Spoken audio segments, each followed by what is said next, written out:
હસ્તમૈથુન યાनी કે માસ્ટરબેશનની માન્યતાઓ હકીકત.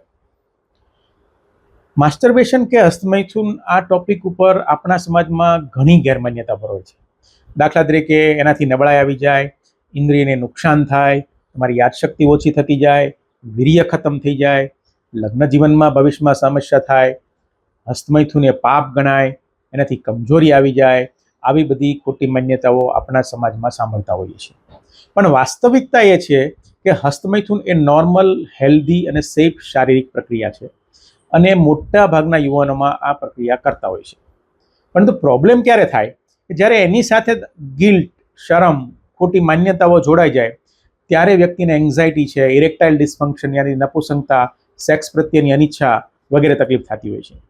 તો મિત્રો, આ બધી સેક્સ્યુઅલ તકલીફોને માટે સાચી સાયન્ટિફિક નોલેજ માટે તમે સાયકિયાટ્રિસ્ટ કે સેક્સોલોજીસ્ટનો સંપર્ક કરી શકો છો. એના માટે જો તમને કોઈ તકલીફ લાગતી હોય તો નીચે મેં ડિસ્ક્રિપ્શનમાં મારો કોન્ટેક્ટ એડ્રેસ અને વેબસાઇટ એડ્રેસ પણ આપેલ છે.